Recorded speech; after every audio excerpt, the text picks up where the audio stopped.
It's a busy weekend as high school students march, Stormy Daniels comes clean, and tariff talk dominates the economy. We'll get to all of it. I'm Ben Shapiro. This is The Ben Shapiro Show. Okay, folks, I promise not everything I say today will be a sexual pun with regard to a scandal about a porn star. I will attempt to make only 73% of all the things I say some sort of double entendre or pun, because we have to be serious about the news cycle. Sorry, I can't even make it through that. We'll get to all this stuff. But first, I want to say thank you to our sponsors over at Quip. So when it comes to your health, you got to know that your tooth health, actually your mouth health, actually makes a big difference to your generalized health. In fact, gum health has a lot to do with heart disease, believe it or not. And there's only one way to ensure that you are getting the cleanest possible mouth, and that is with Quip. That is because Quip is the new electric toothbrush that packs just the right amount of vibration into a slimmer design at a fraction of the cost of bulkier electronic toothbrushes. And guiding pulses alert you as to when to switch sides so you're not spending too little time. It makes brushing the right amount just effortless. It also comes with a mount that sticks right to your mirror and unsticks to use as a cover for hygienic travel anywhere, whether it's going in your gym bag or your carry-on. And because the thing that cleans your mouth should also be clean, Quip's subscription plan refreshes your brush on a dentist-recommended schedule. So they deliver a new brush to you every 3 months for just $5. A new brush head, rather, to you every 3 months for just $5, including free shipping worldwide. So you never have to worry about you've been using the same brush head for the last 8 months. Quip is backed by a network of over 10,000 dental professionals, including dentists, hygienists, and dental students. Most toothbrushes don't get named one of Time's best inventions. That's because most aren't as good as Quip. Right now, Quip starts at $25, and if you go to getquip.com/Shapiro, you'll get your first refill pack free with a Quip electric toothbrush. That's getquip.com/Shapiro. You get your first refill pack free with a Quip electric toothbrush. Again, getquip.com/Shapiro, getquip.com/Shapiro. Make sure that you're as healthy as can be and your mouth is as healthy as it should be. Again, getquip.com/Shapiro to get that special deal and let them know that we sent you as well. All right, so the news cycle began over the weekend with this big March for Our Lives that happened in Washington, D.C. Now, approximately 200,000 people showed up in the March for Our Lives. It's a good number.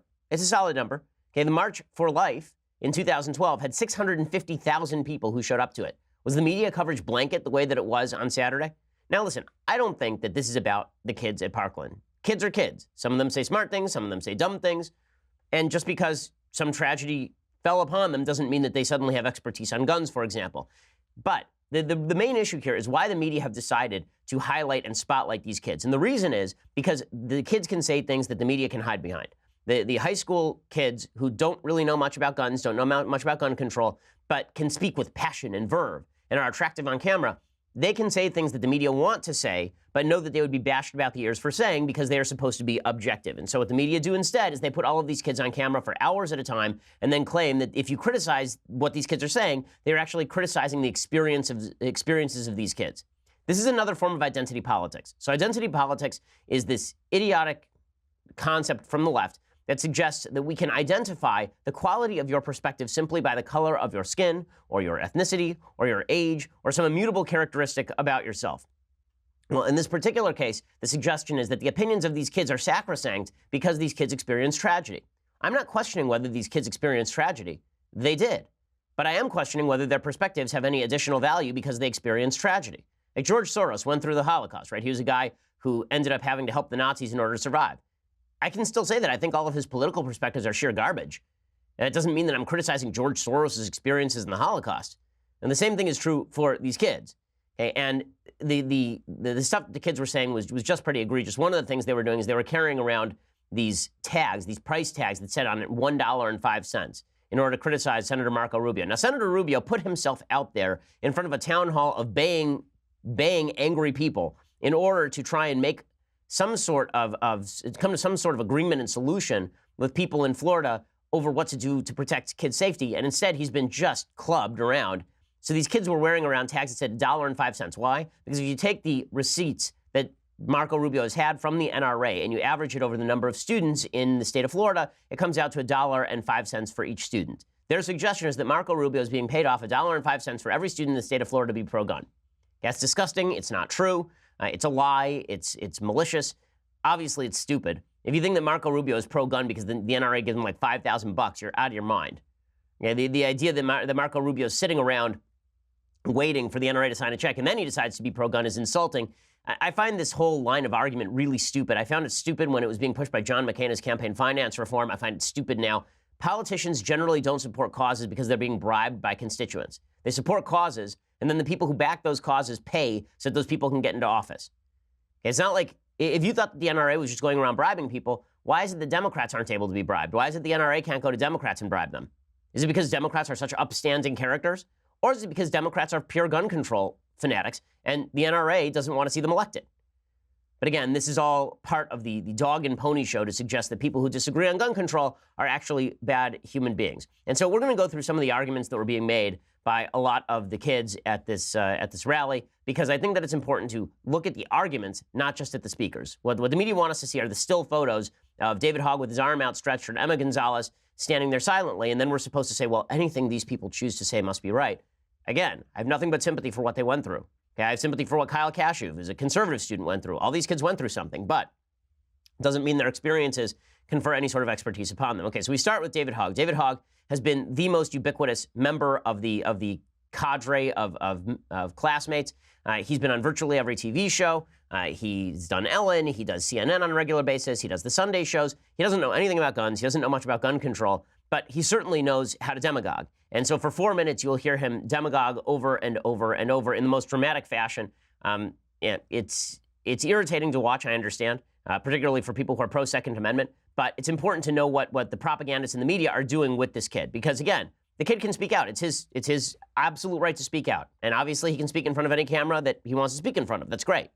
But he can be criticized just like anyone else. I know. I was 17. I wrote a syndicated column. I got criticized just like everybody else. That's the way free speech works in the country. Okay, here is David Hogg. We're going to go through his full speech, or as much of it as possible. First off, I'm going to start off by putting this price tag right here as a reminder for you guys to know how much Marco Rubio took for every student's life in Florida. $1.05. Okay, that is a lie. Just pause it right there. Again, that's a lie. Okay, the $1.05 thing is a slander against Marco Rubio. It's disgusting. And by the way, if you want to actually come to some sort of agreement about what we can do here, you might want to start by talking to the senator from Florida who's actually proposed legislation with Bill Nelson on protecting schools. This is not designed to help anybody. This is designed to virtue signal. And it's designed in order so that Democrats can feel better about themselves. Okay, Hogg continues. Grasp of corruption shackles the District of Columbia. The winter is over. Change is here. The sun shines on a new day, and the day is ours. I don't know what that means. For the first-time voters show up 18% of the time at midterm elections. Not anymore. Well, I mean, we don't know the stats yet, so there's that. Now, who here is going to vote in the 2018 election? If you listen real close, you can hear the people in power shaking. They've gotten used to being protective of their position, chewing the safety of inaction. Inaction is no longer safe. And to that we say, no more. Okay, pause it right there for 1 second. Okay, I just want to point something out. The generic ballot over the weekend closed to about 5 points. It had been up to 12, I believe. One of the reasons it's closing is because Republicans are looking at this kind of demagoguery and they're saying, fine, I'll go out and vote. Right before, the question was, would Republicans go out and vote in any significant numbers? And there is no reason to think Republicans would. It's an off-year election. There's no real galvanizing issue. You want to galvanize Republicans, tell them that you're going to take away their guns and that they're evil people who want to murder children if they don't let you take away their guns. You want to know why that ballot gap is closing? It's because every time the media decide to go on a crusade against Second Amendment rights, there are a bunch of Americans say, fine, I'll finally get off my duff and go vote. Okay, so before David Hogg declares victory, especially on the gun control issue, he should recognize a couple of things. One, Democrats in power have not passed any gun control. Barack Obama passed zero gun control between 2009 and 2011 when he had full control of Congress. And two, Republicans are actually going to show up in broader numbers thanks to this sort of demagoguery than they would otherwise. Okay, we can continue. 96 people die every day from guns in our country, yet most representatives have no public stance. Okay, pause it for 1 second. Okay, first of all, 96 people die in our country every day. 66 of those people die from suicide. Okay, 2/3 of all the people who are lumped into the gun violence statistics are suicides. Second of all, the vast majority of people who are killed with guns in the United States are killed with handguns. The proposals that have been pushed by March for Our Lives students have nothing to do with handguns. They have to do with AR-15s and so-called assault rifles. Okay, so none of this makes any sense on a policy level. Continue. And to that, we say no more. We are going to make this the voting issue. We're going to take this to every election, to every state and every city. We're going to make sure the best people get in our elections to run, not as politicians, but as Americans. Because this is not cutting it. When people try to suppress your vote, and there are people who stand against you because you are too young, we say no more. When politicians say that your voice doesn't matter because the NRA owns them, we say no more. Okay, so we can stop it there. I don't need to listen to the rest of this. Okay, so first of all, the yelling and the screaming. I know there are a lot of young kids who think that when they do this, that this is actually just showing passion on the podium.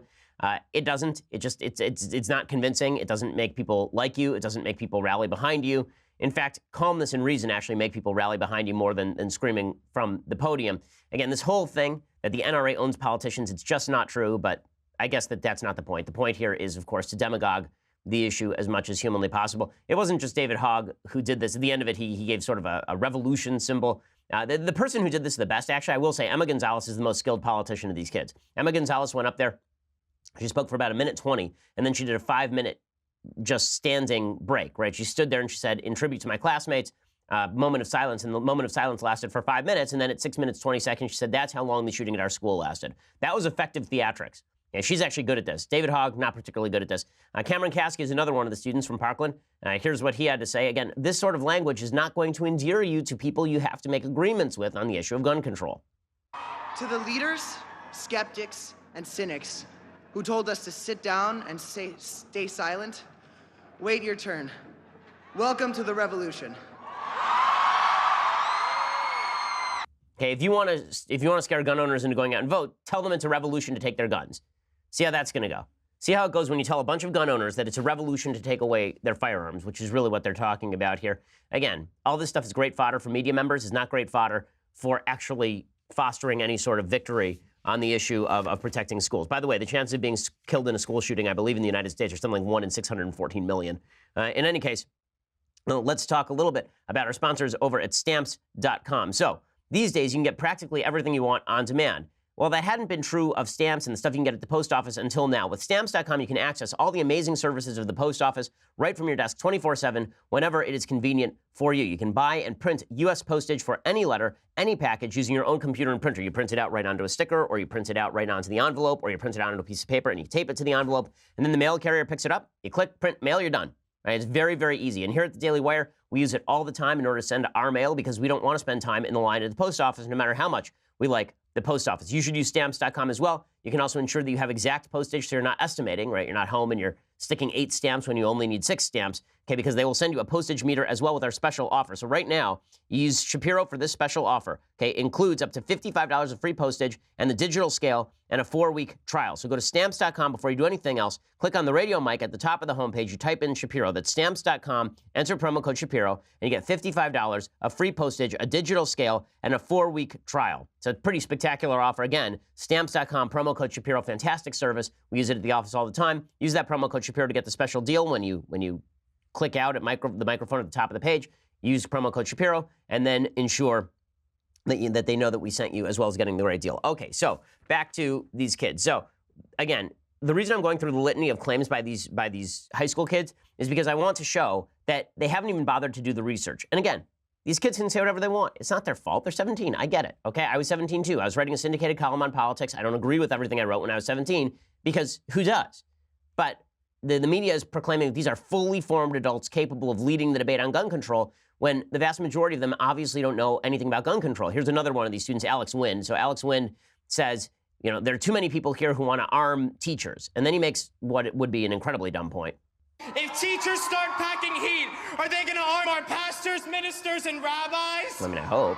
Are they going to arm the guy scanning tickets at the movie theater? Maybe. Are they going to arm the person wearing the Mickey Mouse costume at Disney? This is what the National Rifle Association wants, and we will not stand for it. Yeah, what is he even? I don't even know what this kid is talking about. Arming Mickey Mouse, and I love all the cheering people. Like, what is he even saying? Mickey Mouse. First of all, how could Mickey Mouse even get that out of his costume? Okay, those pants aren't real on the Mickey Mouse costume. He doesn't actually have pockets. Does he have a shoulder holster, Mickey Mouse? I've been to Disneyland recently. Okay, Mickey Mouse has nowhere to hide that sucker. Like, if you're gonna have anybody at Disneyland packing heat, it's got to be like the characters from Mary Poppins. At least they're wearing jackets or something. But Mickey Mouse can't even get inside that costume, so there's no logic to this one. But again, do I want my rabbi packing heat? You bet your ass I want my rabbi packing heat. Okay, my synagogue is one of the most likely places in America to be targeted. Number one, because it's a synagogue, and number two, because there are a lot of people who know I go to the synagogue. So, you know, yes, I want everyone packing heat at my synagogue. Yes, I wish my rabbi could pack heat. I think ministers should pack heat. Ask the minister in the Texas church shooting. Ask the ministers in South Carolina, in Charleston, during the church shooting, whether it would have been better if the minister were packing heat. The answer is yes, that would have been much better if people were packing heat. So I don't even understand this argument. The argument is that fewer people should pack heat? Okay, just to show you how dumb this is, do we have that video of the kids leaving the rally? Okay, so here's some video of the kids leaving the rally. These are the same kids who just said that they don't want everybody packing heat. A lot of these kids have said they don't want additional school security. See if you can notice something weird about this video. Okay, watch. Okay, what we're watching right now is a bunch of kids who are walking by, right? These are all the high school kids, and they're being ushered out by a bunch of security members. And, wow, look at that. What are the security members carrying? Why, it looks as though they are armed and carrying guns. What? The high school students at a gun control march are being protected by people carrying guns? Why, that would seem ironic and crazy. The same people claiming, how dare anyone say that we need more armed security in schools will say, we need armed security for this march. Pretty amazing stuff. So just brilliant. To show a little more of the additional brilliance, here are some of the signs that were shown. So let's go through these. One, is freedom more important than safety? This is something that legitimately one of these people was holding. Is freedom more important than safety? Okay. Did any of these kids have like a basic, in any sense, these kids have any sort of basic American education? Is freedom more important than safety? Yes. Yes, freedom is more important than safety. Okay, in fact, Benjamin Franklin actually had a specific quote on this in which he said that any people who gives up safety, who gives up a little bit of freedom for safety will end up with neither safety nor freedom. A very, very famous quote by Benjamin Franklin. In fact, the American Revolution was largely fought on the basis that freedom was more important than safety. Resistance to any dictatorship is based on the idea that freedom is more important than safety. So this sign is stupid. Let's have another stupid sign. Let's see. This one was particularly great. This one says, my uterus is more restricted than your gun. Right? It says something like, my uterus is let's see if we have the whole thing, is more regulated than your guns, is what this entire thing says. Okay, number one, this is untrue. You can actually use your uterus to kill people. You can't use your gun to kill people in the United States legally. So there's that. Also, I assume that most women do not actually do like a federal background check before they allow use of their uterus. So there's that as well. I don't think that some of these people are checking ID even before use of the uterus is allowed. So that's a weird sign. So well done, everybody there. And here is a final one. It says, F the NRA. And so here's a question. Did any of the kids at this rally hold signs saying F the shooter? There's a point made by Cameron Gray on Twitter. The answer, of course, is no. Okay, the stupidity doesn't end there. Here is Cameron Cassie again. This is one of the students who you saw speaking a little bit earlier, saying that it's not shooters that make shootings happen, it's weapons that make shootings happen. The fact that nobody is in the bill, they don't say the word gun once. What causes all these shootings? What's the one thing to tie everything together? There's no specific mental health problem that makes all these shootings happen. It's the weapon. And the fact that they aren't taking any action towards it is proof that we need to keep on going. Okay, when they say it's the weapon, the most deadly school shooting in the United States actually took place at Virginia Tech. 32 people were killed. A handgun was used. Those are not the guns that people are talking about. And if we're going to talk about comorbidity between gun ownership and school shootings, it's actually really, really low. 100 million Americans own guns. The number of school shootings in the United States is very low compared to the number of people who own guns, obviously. You know, the comorbidity is actually, I would assume, a lot higher between the number of shooters and the number of people who suffer from severe mental illness. Okay, in any case, the statistics are really low just because the sample size is so small for school shootings. But if we're going to use statistical analysis and we're going to say that the common factor is the guns, I would say that more of the common factor when it comes to these issues is the mental illness, at least insofar as the general population, percentage of the general population that owns guns or has mental illness performing these school shootings. And so one of the things that's been happening is finally the media have started to pay attention to some of the other students. Now, Kyle Kashuv, who's I know a listener to the program, and I've advised him a little bit on the side. Kyle is a student over at Marjorie Stoneman Douglas High School, and Kyle was finally on Face the Nation. Now, the media have been saying that, look, you guys claim that we're biased, but we're having on people like Kyle. We're having on some people who are pro-Second Amendment. Right, after we shamed you into it. After Twitter didn't verify Kyle for weeks, after I highlighted Kyle, after I personally started pushing for people to pay attention to Kyle, people started paying attention to Kyle. That's great. It's a little late. Okay, Kyle finally has been verified, but the media have not had him on any of the shows. He was supposed to be on CNN the other day, and CNN wouldn't have him on because he had said nasty things about one of the CNN hosts, because that CNN host had been allowing bashing of Marco Rubio for no apparent reason. And finally, Kyle was allowed on Face the Nation, and Kyle knows these issues a lot better than his peers. He's challenged at least a couple of his peers to debate, but nobody's actually going to hold that. CNN's not going to have a debate between Kyle Kashuv and Cameron Kasky, or Kyle Kashuv and David Hogg. It ain't going to happen. And here's Kyle talking on Face the Nation, making what I think is a much more intelligent case with regard to gun control. Talked to senators, and I looked at all the facts, and they all point in the same direction, that a ban on assault weapons will not solve this issue. It's simply restrictions on high-capacity magazines. That won't solve the issue. What we've seen is that there are certain things, such as enforcing the regulation that's currently in law. I mean, we've seen on so many different levels that the cowards of Broward failed, the FBI failed, Sheriff Scott Israel failed. So many different multi-layered levels failed. Okay, and of course, he's exactly right. The media have ignored all of the specific circumstances surrounding the shooting so they can talk about guns more broadly. They do this all the time. When JFK was shot, they suggested that the real issue was not that JFK was shot by a communist, but that it was race relations in the United States that were more broadly responsible for JFK's shooting. The left will always swivel from the actual facts of any given scenario in order to reach out to what their agenda actually is. And they'll ignore people who have something to say in the process. Patrick Petty is the brother of one of the people who was shot in the shooting.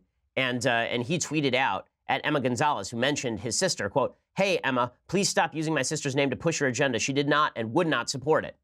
Okay, that did not get nearly the amount of media coverage as Emma Gonzalez's speech did, of course, because this is more about media bias than it is about anything else. Well, in just a second, I'm going to talk about Stormy Daniels. But first, I want to say thank you to our sponsors over at Skillshare. So, Skillshare is the best way for you to broaden and deepen your resume. Right? In today's job market, turnover is really high, and it means that you're probably going to be seeking a job sometime in the next 3 to 5 years, and that means that you have to constantly be improving your skill set, that you are ahead of the curve and ahead of your competitors. Well, Skillshare is the place to do it. It's an online learning platform with over 18,000 classes in design, business, technology, and more. You can take classes in graphic design, social media marketing, illustration, mobile photography, you name it, they've got it. All of them are taught by experts, and if you're trying to deepen your professional skill set, this is the best way to do it. We at the office have been taking these classes, search engine optimization and social media marketing. We've been taking those classes. I took a watercolor class from Skillshare. Join the millions of students already learning on Skillshare today with a special offer just for my listeners. Right now, you get 2 months of Skillshare for just 99 cents. Skillshare is offering my listeners, again, 2 months of unlimited access to all of their classes, to 18,000 classes, for just 99 cents. And once you subscribe, you're going to want to continue subscribing and continue learning. To sign up, go to Skillshare.com/Shapiro. Again, that's Skillshare.com/Shapiro for the special offer to get those 2 months now for just 99 cents. That's Skillshare.com/Shapiro. That also lets them know that we sent you, of course, which always helps the show as well. So check it out, Skillshare.com/Shapiro. Okay, so in other big news over the weekend, bigger news probably than this march, which was helped out by a bunch of organizing groups, which is fine. Stormy Daniels, obviously, is the big news of the weekend. So her interview on 60 Minutes was put off for a little while by the Duke-Kansas game, which Duke lost. And Stormy Daniels finally comes on, and then there is a 60-minute interview, with a very long interview. It's not all 60 minutes, with Anderson Cooper on CBS's 60 Minutes. And things got kind of crazy. So there are a bunch of things that Stormy Daniels said that were pretty wild. We knew most of this. Okay, so to start off, we knew most of this, right? So most of the stuff that we knew about Stormy Daniels, we already knew. Stormy Daniels, for those who don't know, is the star of movies like The Witches of Brestwick, as well as Watching Samantha, Secrets of the Velvet Ring, What's a Girl Gotta Do, I Know What You Did Last Night, and Porking with Pride 2. So she is just, she's one of the great actresses of our time. Ron Jeremy on the Loose, Atlantic City is one of her classics. Of course, Busty Beauties 2, Dripping Wet Sex 4. And she's class. I mean, she's all class. And one of the things about her that is worth noting is that I will say she has better script taste than half the stars in Hollywood, because the only 2 legit movies I can find her in are The 40-Year-Old Virgin and let's see, what was the other one? It's The 40-Year-Old Virgin and Knocked Up. So she's in both of those. She plays in one a lap dancer and in one a porn star. So I guess that's typecasting a little bit. I guess you wouldn't expect her to play like the female rocket scientist. But in any case, maybe Stormy Daniels is secretly brilliant. I tend to think that Stormy Daniels is a porn star and that she does things that porn stars do, like she has sex with men for transactional reasons. Now, listen, does this make Trump less scummy? No, the president, when it comes to women, is gross. I mean, this is unquestioned. Okay? And people who do question it are being stupid. Donald Trump with women is a pig. Okay, he's been a pig all of his life. This is a man who said that avoiding STDs in the 1970s was his own personal Vietnam. At a time when he could have been drafted and was claiming bone spurs in his heels, he was, in fact, off of his heels for a variety of other reasons. And Donald Trump is a guy who said that nothing in life matters as long as you've got a young and beautiful piece of ass on your arm. This is a man who's had 3 wives and cheated on all of them, usually with a future wife. I mean, I suppose that we should consider ourselves lucky that Stormy Daniels isn't the current First Lady of the United States, considering Donald Trump's actual record here. And Donald Trump is a guy who was caught on tape saying that he grabs women by the bleep. Okay, Donald Trump is yucky with women. This we know. Okay, and criticizing Stormy Daniels for this public display is not exactly letting Donald Trump off the hook. Okay, other things that are worth noting about the situation. So here's the situation. Back in 2006, Stormy Daniels met Donald Trump at a golf course. Donald Trump was doing some sort of event, and she flirted with him, and then she went up to his room for dinner, and then she had sex with him, I guess one time, in the hopes that he would put her on The Apprentice. And then he did not, in fact, put her on The Apprentice, but he continued to flirt with her by phone. I guess the second time that they met, she went up to his room and they watched Shark Week. No joke. Like, that's power play, Mr. President. Bringing the woman back up to your room, bringing the stars of Forrest Bump up to your room, and watching Shark Week. It's a move, I guess. That move did not end up working. But then, so Stormy Daniels claimed a couple of things in this interview. She claims in 2011 that after she gave the news to In Touch magazine that she had had an affair with the president, why In Touch even thought that was newsworthy is beyond me. Apparently, they didn't think it was that newsworthy. They offered her like 15 grand for it. But in any case, she says that she was approached in a parking lot by a random dude, and that the random dude said to her that she had her kid with her, and he said it would be a pity if something happened to that kid's mom. Right? Threatened her about the In Touch story. She didn't provide any substantiation. She didn't, provide a description of the guy.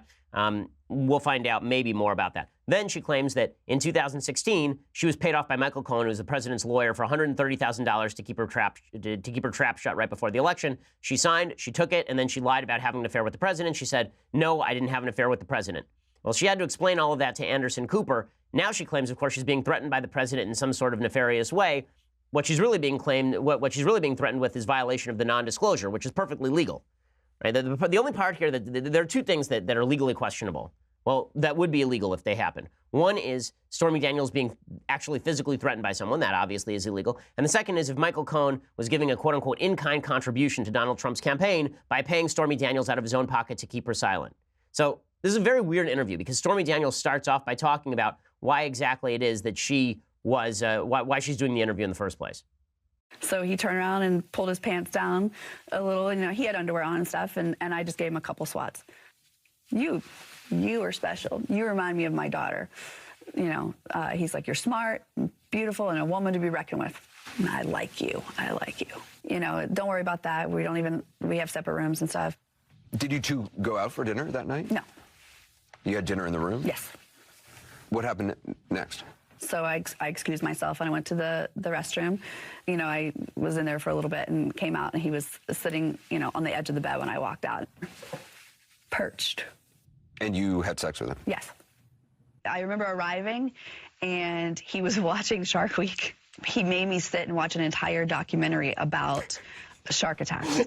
It wasn't, at that point, a business meeting. It was just watching Shark Week. Yeah. Did you have sex with him again? No. I was in a parking lot going to a fitness class with my infant daughter. I was taking, the seats facing backwards in the back seat, diaper bag, getting all the stuff out. And a guy walked up on me and said to me, "Leave Trump alone, forget the story." And then he leaned around and looked at my daughter and said, "It's a beautiful little girl. It'd be a shame if something happened to her mom." And then he was gone.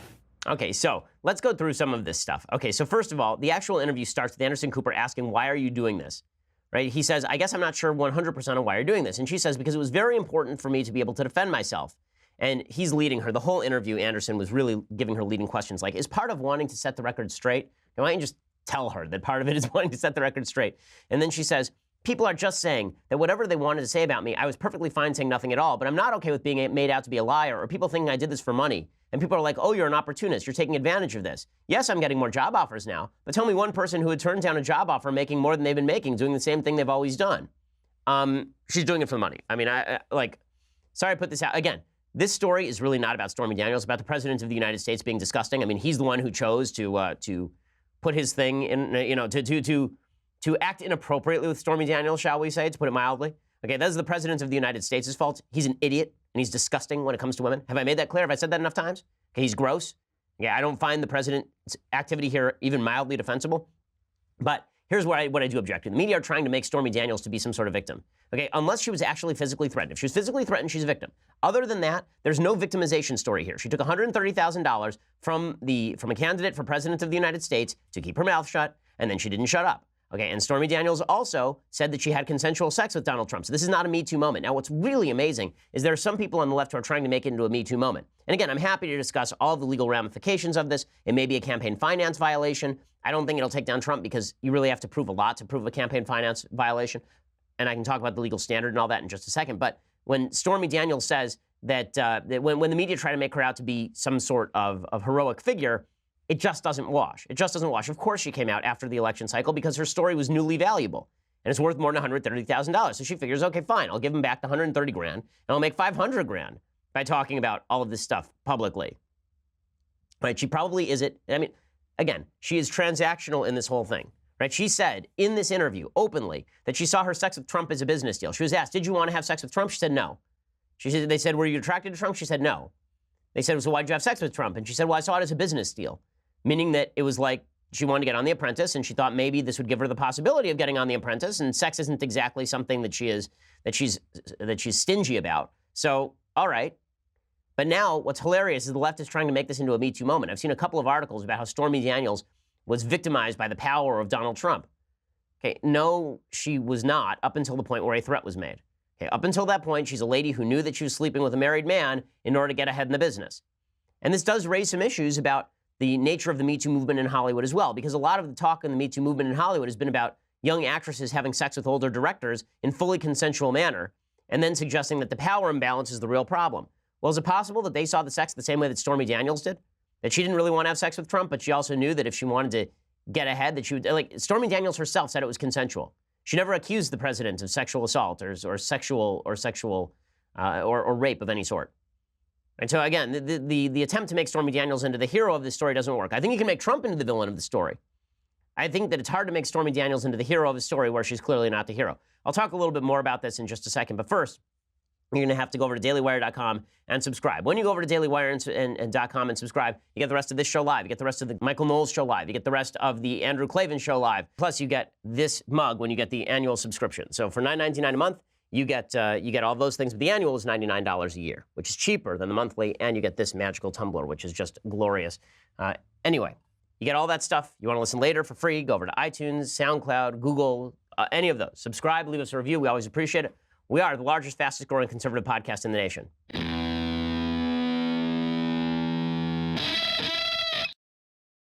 So again, as I'm fond of saying, two things can be true at once in the Stormy Daniels interview. Donald Trump can be disgusting. Also, as I say, it is not unevidenced that Donald Trump would have people threaten people. In fact, there are a bunch of accounts that are put out there by BuzzFeed News. BuzzFeed has a long story about how in the 1980s there were a bunch of threats surrounding Donald Trump. They've tweeted out a series of these threats, including there is one that in which a guy who called his name Carmine said called up somebody who was going to, I guess, sue Trump over a real estate issue. So my name is Carmine. I don't know why you're effing with Mr. Trump, but if you keep effing with Mr. Trump, we know where you live, and we're going to your house for your wife and kids. That's according to one caller. On April 20th, 1982, according to FBI records, one person called the New York Police Commissioner reporting that he had received a call threatening his life over an abatement in rent by Trump. The caller, the FBI records state, became very abusive and profane regarding Gliedman's inability to approve Mr. Trump's request for a tax abatement. Donald Trump's security guards once shoved, threatened, and held a 12-year-old boy and his mother against their will. This is the allegation after her husband promised to go public with damaging allegations against the Trump organization. Again, is thuggish behavior foreign to Trump's organization? No. And that's really what this is going to come down to. When you boil all of this down, what it's going to come down to in the end is whether Donald Trump had his people threaten Stormy Daniels. That's the only added element here. The reason people are watching this story as opposed to the 1,000 other stories about the Trump administration is because there's sex involved with a porn star. Obviously, that's going to be kind of titillating for the American public, and that's why they are interested on any level at all. But the only way that this story actually gains some sort of legs beyond just the general interest is if it turns out that Donald Trump actually sent somebody to physically threaten Stormy Daniels. In that case, then you're talking about a real scandal. If it just turns out that it's his lawyer paid somebody else to shut up, not sure that's a big enough scandal to take out Trump. Again, Trump abides by my strong market sufficiency theory. Everybody already knows what they think about Trump, good or bad. And there's not a lot of evidence that this is going to stick to them. Now, that's not going to stop a lot of people on the left from claiming that this is going to take down the president. But look, even Anderson Cooper had to go after Stormy Daniels' lawyer and point out that Daniels' lawyer is a former Democratic operative. You seem to be saying that she has some sort of text message or video or photographs, or you could just be bluffing. You should ask some of the other people in my career when they've been on me bluffing. In college, in law school, you did opposition research for Democratic political operative Rahm Emanuel. Some people looking at that will say you're politically motivated. I haven't done anything in politics in over 20 years. But this is not the usual case you take on. You are a former Democratic operative, and you're talking about deposing the president. That sounds political. No, it sounds righteous. Okay, it doesn't necessarily sound righteous unless something righteous is actually going on here. And avoiding an agreement that you signed isn't exactly righteous activity. Again, I keep coming back to this. The only thing I think that matters in this entire Stormy Daniels story is if Trump sent somebody to threaten her, or if there's an actual campaign finance violation. Those are the only two things. Those could be big stories, but we don't have the evidence that those stories are true yet. And Stormy Daniels hasn't identified even the person who threatened her with Trump himself. So we're going to have to find out more about that. Listen, is it gross for the country that we're at this point? Of course, it's gross for the country that we're at this point. I do find the lack of memory irritating on the part of some of the media who don't seem to recall all the way back to the 1990s when Bill Clinton was lying repeatedly about sex. And the same members of the media who are currently batting Trump around for lying about sex were saying, well, everybody lies about sex, so it's no big deal. Remember, all of the talk about perjury, all of the criminal charges that were brought against President Clinton in the impeachment hearing by the House, in which he was actually impeached, all of that was brushed off by the media as he only lied about sex, so who cares? Well, I guess here they're not going to argue he only threatened about sex or he only signed an NDA about sex, so who cares? They're not going to do that because obviously it's Trump. But is it a sad state of affairs that this is the character of our public officials? Yes. Is it sad that the American people accept this? Yes. Is it pathetic that the President of the United States engaged in this sort of behavior and may continue to engage in this sort of behavior? Yes. It makes you sad for the Republic. It does. I mean, the Oval Office was once occupied by people like Ronald Reagan. It was once occupied by people like Calvin Coolidge. It was once occupied by people like Abraham Lincoln. And now, I guess it was built after Abraham Lincoln. But in any case, the White House was occupied by Abraham Lincoln. But bottom line is that the character of the country has declined rather markedly when it comes to these sorts of matters. And Trump is more a reflection of that than a catalyst toward it. Okay. Now, in other news, the Trump administration is still sticking with this whole tariff nonsense. The stock market has been in serious trouble for a while. If you look at the Dow Jones Industrial Average, it dropped 1,400 points last week. It's up pretty significantly today. It's up about 430 points today. But it's been incredibly volatile. One of the reasons for that is that the president keeps going back and forth on all this tariff talk. Now, one of the things that's happened inside the Trump administration is that Trump seems to be gathering around him people he is more comfortable with. So he wasn't quite as comfortable with some of the people. Previously, he wasn't super comfortable with H.R. McMaster as the NSA. He wasn't super comfortable with Rex Tillerson as Secretary of State. Now he's surrounded himself with people who are going to try and smooth off his harsh edges by catering to his shtick. Right? So, for example, John Bolton is the new NSA, or will be the new NSA, and John Bolton is now speaking out in favor of China tariffs. Now, I don't think that Bolton is in favor of tariffs. But Bolton is going to pitch the tariffs as a way of negotiation because he understands that if you go into Trump and you tell Trump no, Trump's first reaction is to immediately respond negatively to you. Right? Trump doesn't like no men. Trump likes yes men. He likes people around him who will tell him what he wants to hear. And the key with manipulating Trump, it appears from the officials inside the administration, is to tell him yes, but. Right? Yes, and. Yes, Mr. President, the tariffs are a great idea. And if you use them as leverage to get a better trade deal with China, to get them to lower their trade barriers, then that would be great. Right, so yes, and is a better strategy inside the administration than no.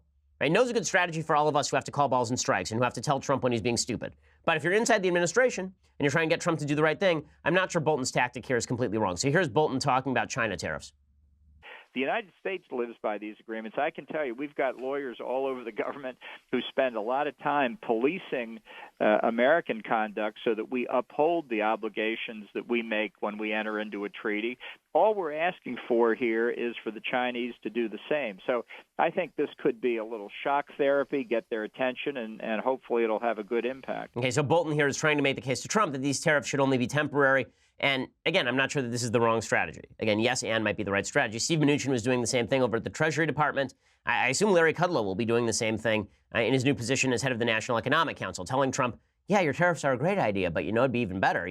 That's a great idea. And what'll be great is when everybody decides to come to the table and we get rid of all the tariffs altogether, right? Use it as leverage as opposed to, I just don't like these countries, so we're going to tariff them. This is a significant difference in policy. I'll explain in a second. Here's Mnuchin talking about how tariffs really won't impact the economy in any real way. Now, this is stupid, what he's about to say.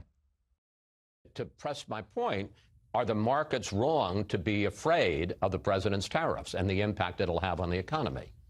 I don't expect to see a big impact on the economy. We've been very careful in how we're doing this and what we're doing. But again, I think what we're doing is long-term very good for the economy, which it is pressing for free and fair trade. Okay, so again, he's trying to push for the idea that this is an aspect of leverage. Okay, now, these are two very different views of tariffs. Trump is suggesting one view, and his people are suggesting another, and we'll see who wins out, whether they're able to convince him. Trump thinks that tariffs are in and of themselves good. He believes, because he's wrong, that if we just tariff Chinese goods, the goal is not to get them to lower their trade barriers to American goods. The goal is to actually harm their economy because the economy is a zero-sum game. So if we tariff their goods and make the prices higher on their goods, this inevitably builds up an American industry that is important and valuable, and American industry will boom again. It'll be just like the 1950s in terms of manufacturing and all this nonsense. His people are saying something slightly different, and they're trying to kind of sneak the curve past Trump. They're trying to move inside in that strike zone. What they're claiming is they're saying to Trump, look, those tariffs can be a really good way to push China around, to leverage China to lower their own trade barriers. Then we can lower our trade barriers, China can lower their trade barriers, and then all the products will freely flow. Right? We're going to use this as a measure of your negotiating skill, Mr. President. That is not the same outcome. Right? If Trump follows his heart, these tariffs stay. If Trump follows his advisors, then the tariffs probably go. And this is why it's sort of important who Trump has surrounded himself with and how cleverly they approach the issue. Because if they're smart, they'll continue, I think, to massage the president's shoulders and suggest that this is all great genius, and then sort of push him a little bit toward the free trade side of the market, while simultaneously telling them tariffs are really good ideas. Trump wants to hear that he's a genius. He doesn't want to hear that he's wrong. And so I think all the people he surrounded himself with know that, or at least know him well enough to know that that's how you survive inside the Trump administration. Okay, time for a couple of things I like and then some things that I hate. So, things that I like. Over the weekend, I've been reading David Mamet's new book, Chicago. It is a fun book to read. Mamet has obviously, one of the great ears for dialogue of all time. There are some characters who read easier than others, but it is a gangster novel about gangs in Chicago in the 1920s. There are a couple of historical errors in it that were pointed out by a reviewer over at the Wall Street Journal, but it's entertaining. And again, he writes really snappy dialogue. If you like The Untouchables, then you'll like Chicago. David Mamet's new book. Check it out. It's well worth reading. By the way, David Mamet is a pretty outspoken conservative in Hollywood, which is a rarity.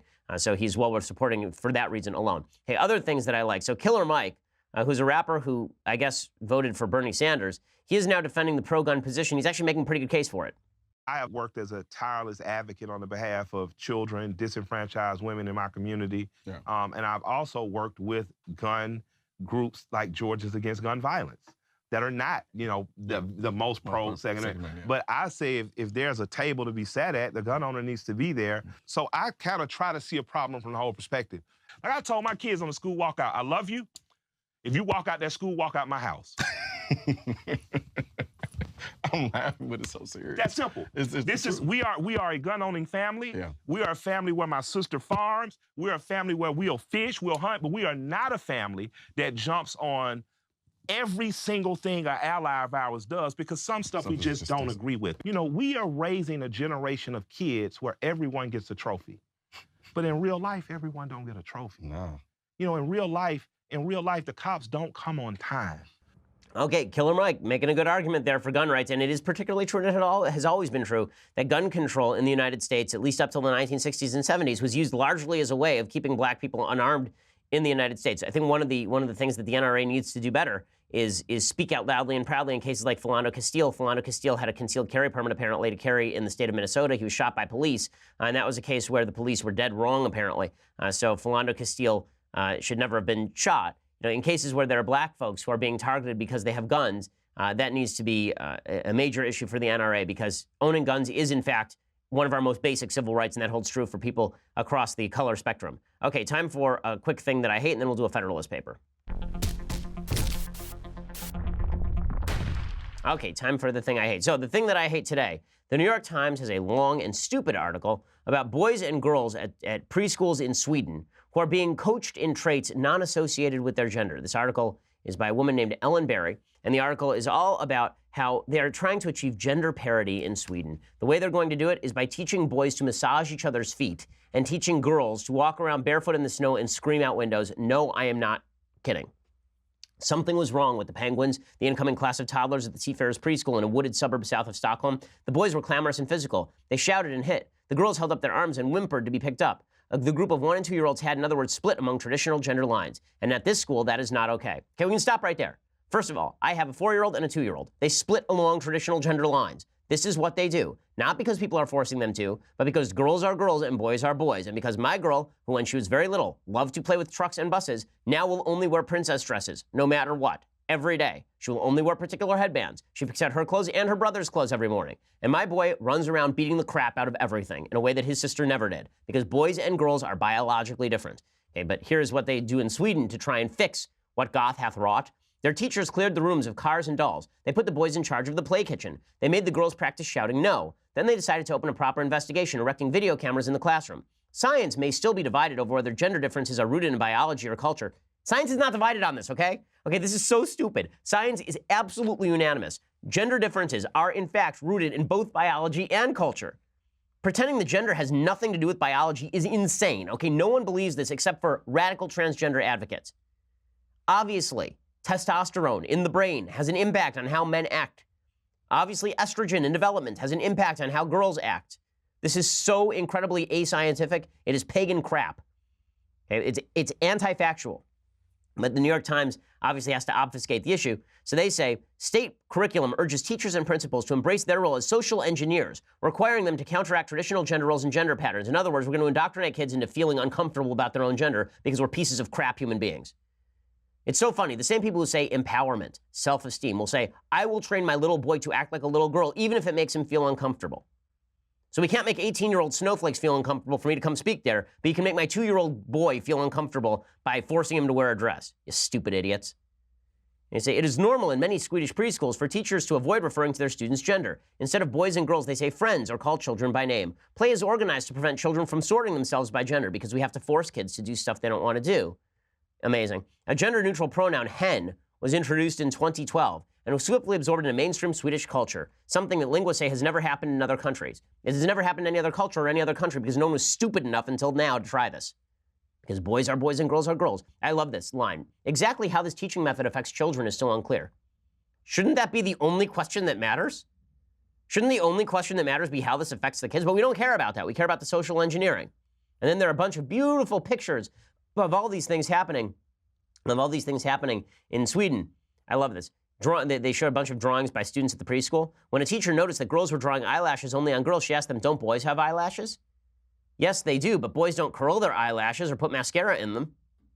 As one of the few peer-reviewed efforts to examine the method's effects, published last year in the Journal of Experimental Child Psychology, concluded that some behaviors do go away when children attend what the study called gender-neutral preschools. For instance, the children at these schools do not show a strong preference for playmates of the same gender and are less likely to make assumptions based on stereotypes. Yet, the scientists found no difference at all in the children's tendency to notice gender, suggesting that may be under a genetic influence. You think? You think? Okay, all of this makes no sense. The transgender advocates say that kids know from the time they're 2 that they're transgender, but then they will also say that gender is completely a social construct. So what the hell? Kids at 2 know what a social construct is? None of this makes any sense at all. And then I love that they are actually gender stereotyping. They're suggesting that boys like to walk around barefoot in the snow. So give your kid frostbite. Give your little girl frostbite to prove that she's just as much of a manly man as the boys. And make the boys massage each other's feet. First of all, foot massages should be illegal in all 50 states. Feet are gross, objectively speaking. And making children massage each other's feet is unsanitary and yucky. But apparently they've been doing this for years and years and years and years. None of this is designed to make children healthier or better or develop better. All of it is designed to foster the virtuous feelings of leftists who don't give a damn about actual biology or science. What stupidity. I hate this stuff because, again, manipulating children is not my thing. They do not manipulate children. They are innocent. Innocent is a code word for having no moral responsibility. No moral responsibility is why children are innocent, right? What makes you innocent as a person is that you are free of sin. What makes a children innocent as a person is that they are free of sin. But children are free of sin because they have no capacity to sin, because they can't make choices, which means that you really shouldn't be encouraging them to make choices they are not qualified to make, or fostering situations where they are uncomfortable for no reason at all other than your own self-glorification, you morons. Yuck. Okay. Time for a quick Federalist paper. Back to the world of reason. Alexander Hamilton, Federalist 21. We are all the way up to Federalist 21, so we're making steady progress through the Federalist Papers. This, again, is a paper about more defects in the current Articles of Confederation, and he points out 3 specific defects in the Articles of Confederation that need to be fixed by the Constitution. First, there's no mechanism for the feds to compel the states to do anything. So if you're in the middle of a civil war, for example, you can't actually compel the states to do anything under the Articles of Confederation. That's a problem if, for example, you're in the middle of a foreign war and you need the states to help out. 2, there's no mutual guarantee between the states. So what that means is that if the states go to war with one another, they can go to war with one another without the federal government actually stepping in, which means effectively that the continent breaks down into war. And third, there's inequality of taxation between the states if the states pay into the system directly rather than a system of duties is placing on articles of consumption, a sales tax or a tariff. One of the things that's interesting here is that a lot of the early republic was funded by tariffs because they had no other option. That's not what they actually would have preferred. In fact, Hamilton says that he'd prefer land taxes, but still, they use tariffs. One of the things that Hamilton says in this paper, advocating for tariffs, is that one of the problems with tariffs is if you make them too high, people will just smuggle,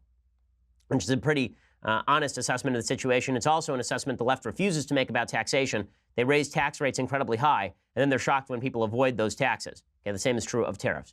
Okay, we'll be back here tomorrow with much, much more. I want to do, remind me, Mathis, I want to do a breakdown of Cardi B's rant on taxes tomorrow because it's pretty spectacular. We'll do all that tomorrow. I'm Ben Shapiro. This is The Ben Shapiro Show. The Ben Shapiro Show is produced by Mathis Glover, executive producer Jeremy Boring, senior producer Jonathan Hay. Our technical producer is Austin Stevens, edited by Alex Zingaro. Audio is mixed by Mike Coromina. Hair and makeup is by Jesua Olvera. The Ben Shapiro Show is a Daily Wire Forward Publishing production. Copyright Forward Publishing 2018.